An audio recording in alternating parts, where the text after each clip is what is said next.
Thank you, everybody, for coming to the College Football Betting with Aaron Torres YouTube channel. If you could do me a quick favor, see that little subscribe button at the bottom of the screen.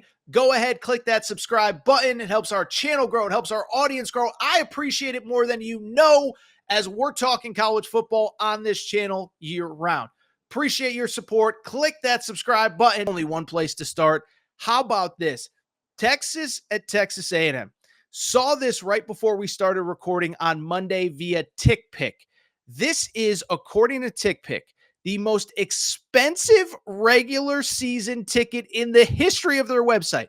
More expensive than any regular season college football game or NFL game, as the get-in price, as we're recording on Monday, is around $700. The average purchase price is over $1,000. And it's with good reason, because these two schools hate each other. These two schools haven't played in a while. And boy, oh boy, oh boy, is there a lot at stake. Kind of crazy to think about. We went into last weekend and the stakes were clear. Texas and Texas A&M at the time were tied alone atop the SEC standings. Texas A&M loses. What does it mean? Does it take anything out of this game? I know. Because Ole Miss lost, because Alabama lost, guess what? The winner of this game will again go to the SEC championship game, and I think unofficially clinch a college football playoff berth.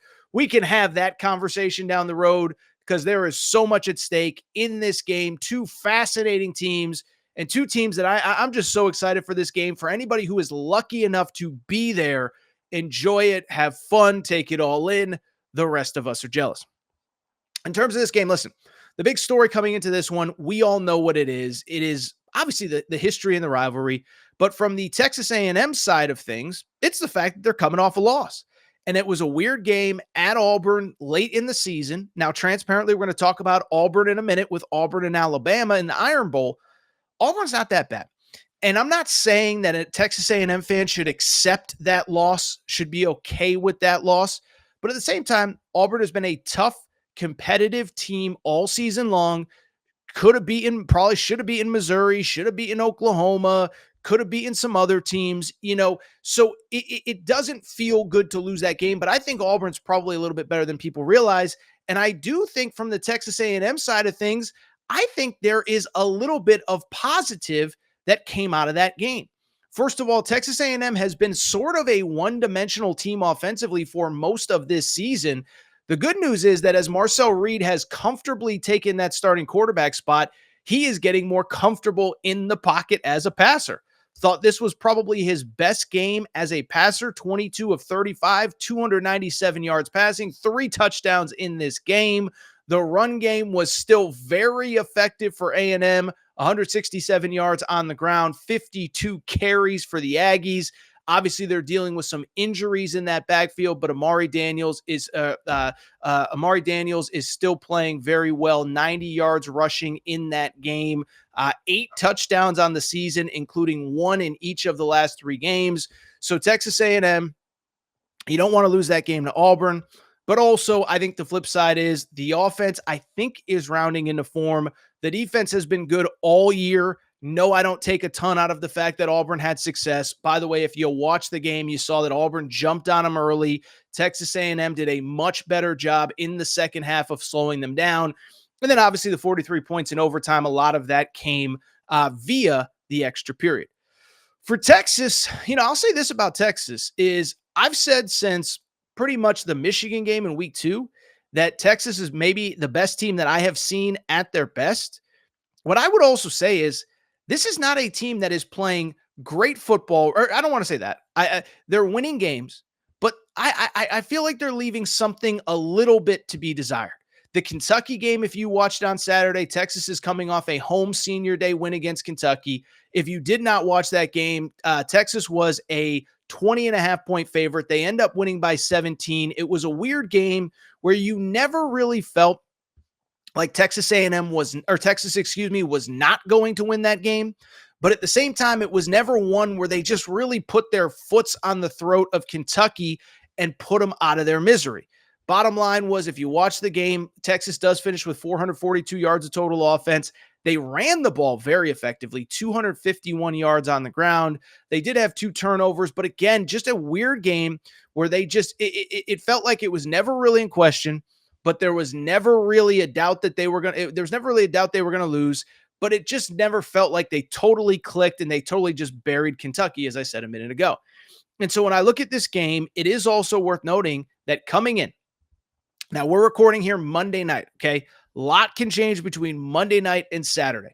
But obviously the big news from Texas that is worth noting before we get into my official pick of this game is that is the fact that Quinn Ewers is banged up. Had an ankle injury in that Kentucky game. He called it, quote, tender after that game. Steve Sarkisian said on Monday that Quinn Ewers would be practicing. Right now, there's no speculation that he won't be playing, but that is something worth keeping an eye on going into this one. And so let's make our official pick. By the way, I didn't even mention, I'm so excited about the ticket prices. Didn't even mention Texas, by the way, a 5.5-point favorite. The over-under set at 48.5. Again, we're recording early in the week. These things are going to change, but I actually like Texas A&M to cover, and I would not be surprised if they win. So my official best bet is Texas A&M minus or plus 5.5, excuse me. First thing, one, I actually just don't think it's a terrible matchup for Texas A&M. Texas A&M, listen, they are a little bit limited offensively, but as I said, Marcel Reed is improving in the pass game. The run game has been good all year. That defensive line with Nick Scorton, Shamar Stewart, they can get after people. But there's really a couple other variables that really do make me think that Texas A&M will keep this close and maybe win outright. The first one, just the health of Quinn Ewers. We just talked about it a second ago, but that is a kid that has played in a lot of tough environments, won in Alabama last year. But not having him at 100%, that's got to scare you against, again, a very good Texas A&M pass rush, 78 tackles for loss this year. That's like top 20 nationally. So they get after the quarterback. How does that impact the offense if Quinn Ewers is playing on one leg or isn't 100% against this pass rush? Speaking of Texas, I got to call a spade a spade. They haven't been very good the last couple weeks. And listen, this isn't a knock Texas, tear them down. They're the worst program that's ever walked the face of the earth. But at the same time, if you actually have watched the games, keep this in mind. Texas has played 4 games since they lost to Georgia. So they obviously get embarrassed by Georgia at home. Then they play Vandy on the road. They win 27-21, a game that, again, I don't want to say that they could have lost or should have lost or would have lost, but it was a little too close for comfort. And even if Vandy is an improved team, that's one coming off a loss that you want to take care of business if you're Texas.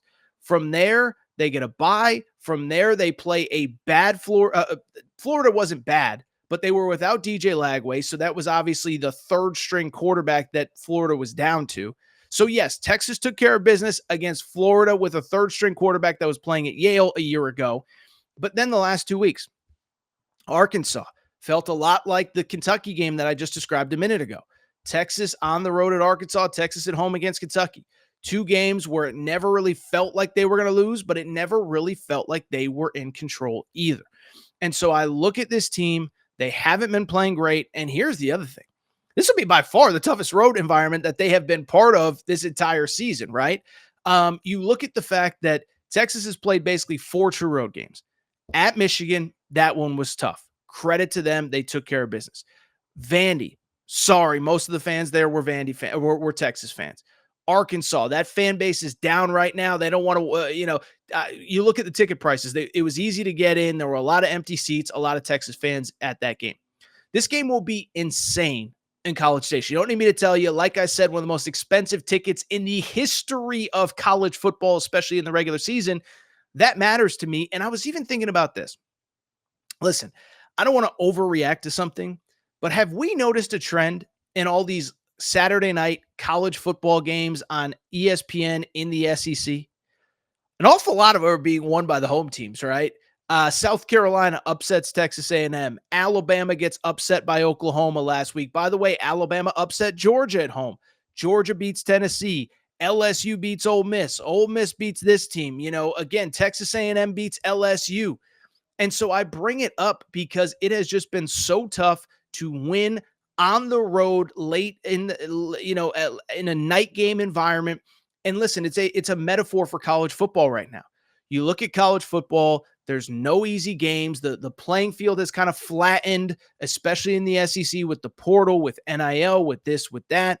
And so, listen, could I see Texas winning a 31-28 walk-off game, field goal in the final minute?